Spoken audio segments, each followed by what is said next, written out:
Jai Hind everyone.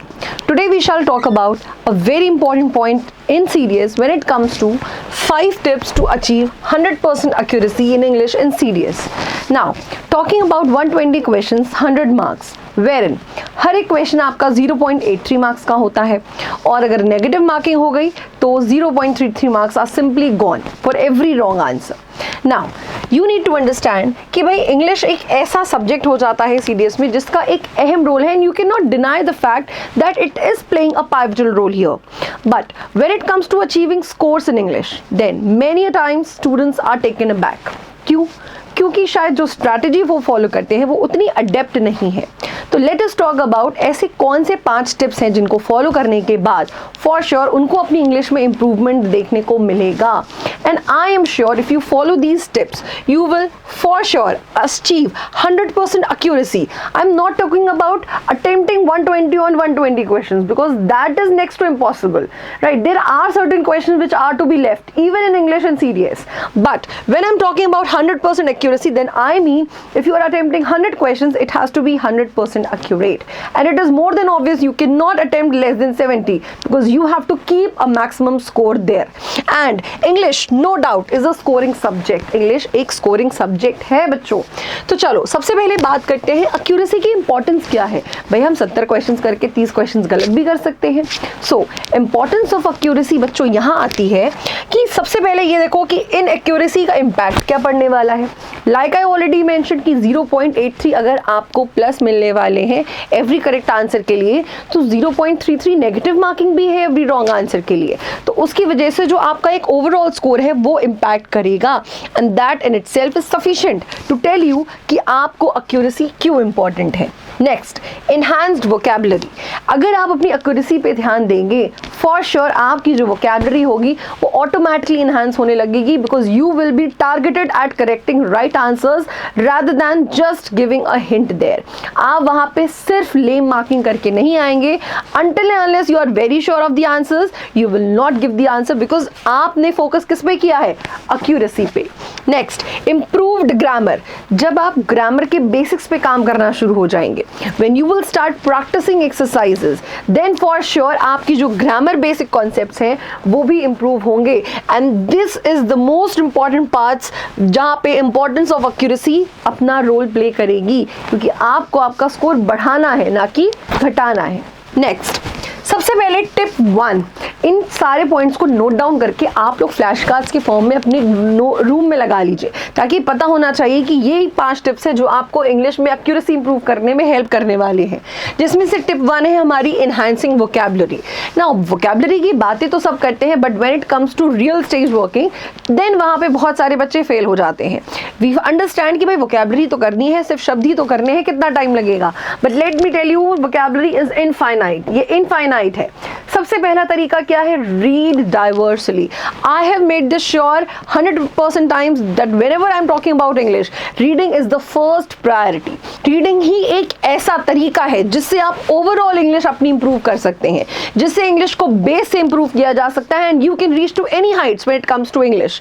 तो सबसे पहले आपको क्या शुरुआत करनी है? रीड डाइवर्सली.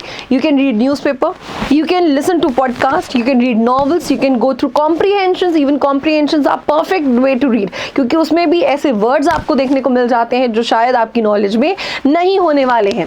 उसके अलावा यूज वर्ड मैप्स. अब ये वर्ड मैप्स क्या होता है, कैसे बनाना है, इसको समझते हैं. फॉर एग्जाम्पल हम लोग एक बेसिक वर्ड ले लेते हैं मैल. बच्चों मैल का मतलब होता है ईविल, कोई चीज जो क्या है, बुरा. अब देखो इससे वर्ड कौन कौन से बन जाते हैं? मैल फंक्शन. मैल फंक्शन का मतलब क्या हो गया? कोई ऐसी चीज जो बुरी तरीके से काम कर रही हो, है ना. मैलिफिसेंट. मैलिफिसेंट का मतलब क्या हो गया? इविल समवन, कोई जो बुरा इंसान हो. Next we have dismal. Dismal का मतलब क्या हो जाता है? उदास हो जाता है ना. तो ये जितने भी वर्ड्स हैं वो किससे रिलेट कर रहे हैं? कहीं ना कहीं मैल से ही रिलेट कर रहे हैं. मैलिस. मैलिस का मतलब भी क्या हो जाता है? ईविल हो जाता है, कोई ऐसा इंसान जो बहुत बुरा है. मेलाइनमेंट. मेलाइनमेंट का मतलब हो जाता है किसी को डिफेम करना, राइट. तो ये जितने भी रूट वर्ड्स हैं ये किस वर्ड से उठे हैं? मैल. मैल मतलब ईविल. तो आप लोग क्या करेंगे? फ्लैश कार्ड्स बनाइए, रूट वर्ड्स लिखिए. उसके अलावा ये जो वर्ड मैप्स है ये एक और तरीके से बनाया जा सकता है. आपने एक वर्ड लिख लिया फॉर एग्जाम्पल पेन्यूरियस. पेन्यूरियस का मतलब हो जाता है भाई पेनीलेस होना, गरीबी होना।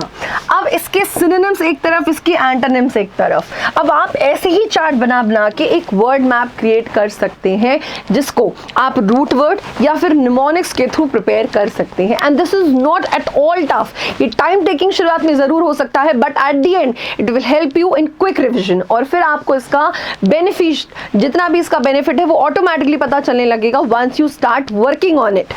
Next, learn with context. अब ये कॉन्टेक्स्ट से कैसे लर्न करना है? For example, there is a sentence given, you can not be recommended if you are daunt. अब ये जो सेंटेंस है ये आपको मदद करेगा उस शब्द तक पहुंचने की, उसके मीनिंग तक पहुंचने की। वर्ड है हमारा daunt, DAUNT। You will not be recommended if you are a daunt, मतलब अगर आप डोंट हैं तो आपको रिकमेंड नहीं किया जाएगा। इसका मतलब कुछ नेगेटिव है। अब 4 ऑप्शंस हैं आपके पास, 4 ऑप्शंस में 2 ऐसे ऑप्शंस मिलेंगे ही मिलेंगे जहां पे आप उसको एलिमिनेट कर सकते हैं। बचे 2 ऑप्शंस। अब ये बात समझ में आ गई कि अगर हम क्या होंगे तो हमें रिकमेंड नहीं किया जाएगा, या तो हम डरपोक होंगे या तो हम बुरे होंगे, है ना। तो डोंट का मतलब हो जाता है डरपोक, जिसको हम कहते हैं टिमिड, फ्राइटन, डराना किसी को, है ना। सो डोंट का वर्ड हमने किससे रिलेट किया? उस कॉन्टेक्स्ट से उसका मतलब निकालने की कोशिश करी। तो ये भी एक तरीका है लर्न विद कॉन्टेक्स्ट, और इसके लिए आपकी रीडिंग अच्छी होना बहुत ज्यादा जरूरी है। So make sure while you are reading तो आप वर्ड्स को थोड़ा कॉन्टेक्स्ट के अनुसार भी समझने की कोशिश करें। Like I always tell you कि आपके एग्जाम में कॉन्टेक्चुअल सिनोनिम्स एंटोनिम्स आते हैं, that is the plus point for you, क्योंकि आप कॉन्टेक्स्ट से भी उसका मीनिंग समझ सकते हैं, then you can find out the answer, right. This is also a plus point for you. तो मतलब यूपीएससी ने हर वो तरीका आपके लिए बना दिया है जिससे आपको स्कोर हो। It is just that you have to understand the importance of those things. Next, tip number 2, improving grammar skills. आप अपनी ग्रामर स्किल्स को इम्प्रूव करें। अब द पॉइंट इज कि मैम हमें एरर ही नहीं मिलता। तो बच्चों, एरर इसलिए नहीं मिलता कि आपको ये नहीं समझ में आता कि भाई अगर सब्जेक्ट सिंगुलर होगा तो वर्ब भी सिंगुलर होगा। एरर इसलिए नहीं मिलता क्योंकि जैसे ही सेंटेंस दूसरी से तीसरी लाइन में आना शुरू हो जाता है आप डरने लगते हैं उससे, आपको लगता है ये सेंटेंस बहुत बड़ा है। तो पॉइंट इज कि प्रॉब्लम हमारी रीडिंग कॉन्टेक्स्ट में है rather than in our grammar context. तो सबसे पहले अपनी रीडिंग को इंप्रूव करो, उसके बाद ग्रामर के बेसिक्स पे काम करें। कैसे? Understanding the basics. भाई ये बात समझ में आती है कि सेंटेंस में सब्जेक्ट और ऑब्जेक्ट सिर्फ 2 पार्ट ऑफ स्पीच हो सकते हैं। यस मैम, क्या हो सकते हैं? नाउन या प्रोनाउन। प्रेपोजिशन, आधे बच्चों को ये बात भी नहीं पता होगी कि प्रेपोजिशन के बाद ऑब्जेक्ट आता ही आता है कंपल्सरीली। और अगर हमने उनसे पूछ दिया कि कम इन में इनकी पार्ट ऑफ स्पीच क्या है, तो most of will tell me preposition, most of will tell me, but in यहाँ पे preposition नहीं है। क्यों नहीं है? क्योंकि उसके बाद object नहीं है। whereas अगर हमने बोल दिया होता come in the room, अब क्योंकि यहाँ पे इसके बाद ऑब्जेक्ट है इसलिए ये प्रेपोजिशन है। अदरवाइज अगर ये द रूम ना होता तब ये इन एडवर्ब ऑफ प्लेस बन जाता। तो इसकी बेसिक्स को समझना बहुत ज़्यादा ज़रूरी है क्योंकि पार्ट ऑफ स्पीच का भी आपके पास 10 क्वेश्चन का आता है। उसके अलावा प्रैक्टिसिंग एक्सरसाइजेस, जैसे ही आपने एक टॉपिक के कॉन्टेक्स्ट के रूल्स कर लिए सीधा सीधा प्रैक्टिस में आ जाए। हम प्रैक्टिस नहीं करते, उसके बाद सोचते हैं कि ऑटोमेटिकली हमारे दिमाग में वो भस जाना चाहिए। How will it happen? जैसे ही आपने उसके बेसिक्स को पढ़ लिया, रूल्स रिवाइज कर लिए, come over to the next part practice. जितनी ज़्यादा प्रैक्टिस करेंगे उतना ज़्यादा आप अडेप्ट होते जाएंगे। हमारी बुक में ही हर टॉपिक के आपको 300 अप्रोक्स क्वेश्चंस मिल जाएंगे, मिसलेनियस और टॉपिक वाइज मिला के। उसके अलावा आपको जिस बुक से प्रैक्टिस करना है you can go through any book, right. But ये प्रैक्टिसिंग बहुत ज़्यादा ज़रूरी है। सिर्फ इस बात को मान लेना कि हमें एरर्स नहीं आता इज़ नॉट इनफ। आपको डेली लगाने पड़ेंगे 20 to 50 question. That depends on your capability. आपको अपने वीक पॉइंट को टारगेट करके उस पर मेहनत करनी पड़ेगी rather than crying over it, right. तो रोने से फायदा नहीं है, उस पर काम करने से फायदा है बच्चों। Next, application and review.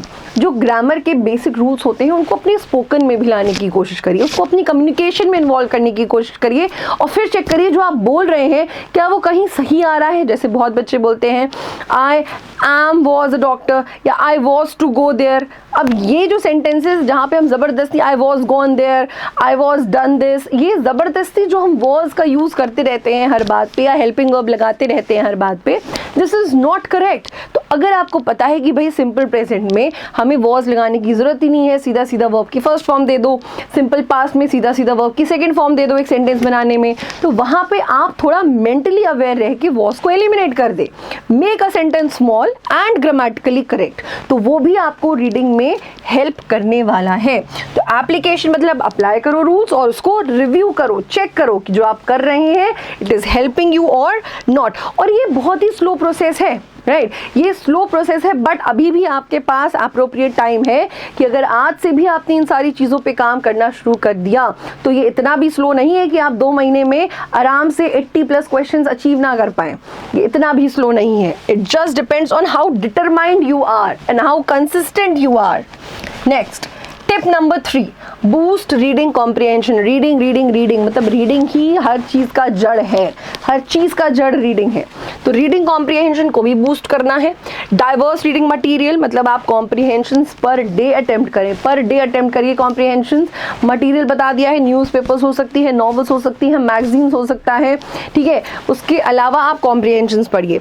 Capture information, capture information से मेरा मतलब हो जाता है जो इसमें इंपॉर्टेंट वर्ड्स आ रहे हैं उन वर्ड्स को यूज़ करो, उन वर्ड्स को लिखो, है ना। जो ग्रामेटिकल आपको वहाँ पे चेंजेस देखने को मिल रहे हैं, चेक दोस्त कि ये कैसे लिखा हुआ है वहाँ पे। Comprehensions are also a perfect guide to good English, right. तो इसलिए उसकी इन्फॉर्मेशन को कैप्चर करना भी बहुत ज़रूरी है। Per day practice is also very important, per day practice of at least 1 comprehension, क्योंकि आपके एग्जाम में भाई 3 कॉम्प्रिहेंशन तो आते ही आते हैं, right? It can increase to 4 also and it can reduce to 2 also, but this has to be a limit. Tip number 4, practice previous year questions and give mock test. देखो जब तक आप अपनी नॉलेज को अप्लाई नहीं करोगे you will not know where you stand, और आप सिर्फ अगर सोचते रहें कि मैंने पढ़ लिया हमें सब आता है, दिस इज़ नॉट इनफ। तो आपको प्रीवियस ईयर क्वेश्चंस उसका लेवल जानना पड़ेगा, क्योंकि जब तक आप किसी कंपटीशन का लेवल नहीं जानते you can not stand, you can not fight for it, right. तो प्रैक्टिस करिए प्रीवियस ईयर क्वेश्चंस और मॉक टेस्ट दीजिए, क्योंकि ये रियलिस्टिक स्टिमुलेशन है, ये रियलाइज कराएगा कि आपकी पोजिशन कहाँ है, you where is your weakness, what are your strengths. और जब आपको अपनी वीकनेस पता चल जाए तो उस पर थोड़ा एफर्ट्स करें, उसको उस पर थोड़ा काम करें, उस पर थोड़ा ज़्यादा ध्यान देते हुए क्या करिए, प्रैक्टिस करिए, and that will help you out surely. Last but not the least, time management is very important. Planning and prioritizing. Plan करो पूरा दिन का day schedule, make your work schedule, time schedule मत बनाओ, वर्क स्केड्यूल बनाओ कि पूरा दिन में आपको क्या क्या पढ़ना है। बहुत सारे सब्जेक्ट्स हैं, आई एग्री, तो आप अपने प्रायोरिटाइज, और वही ना प्रायोरिटाइजेशन, प्रायोरिटी के अकॉर्डिंग अपने सब्जेक्ट्स को बांट दो। इंग्लिश में इतना करना है, जीएस में इतना करना है, मैथ्स में इतना करना है, right. Prioritize and plan. Practising timed test, test time के अकॉर्डिंग ही दीजिए, ऐसा नहीं कि बार बार पॉज कर करके आप टेस्ट दे रहे हैं। It has to be very timely given. Effective revision techniques. Now revision is must. अगर आपने कोई टॉपिक पढ़ लिया और 4 दिन अगर उसको नहीं झागा तो चाहे जितना वो अच्छे से टॉपिक किया गया हो, it has to be out of your head. तो रिविजन बहुत ज़रूरी है। उसके लिए मेक श्योर कि आप अपना संडे दे दें, संडे की, अगर आपको लगता है सैटरडे भी ज़रूरी है, सैटरडे संडे दे दे revision. It has to be your planning. हर इंसान की एक अपनी कैपेबिलिटी होती है, अपना तरीका होता है किसी भी चीज़ को फॉलो करने का। तो instead of following others, make your schedule and follow accordingly. And I am sure कि ये 5 टिप्स आपको 100% एक्यूरेसी में हेल्प करने ही वाले हैं। मिलते हैं किसी ऐसी ही अगली वीडियो के साथ। Bye then take care, thank you, जय हिंद।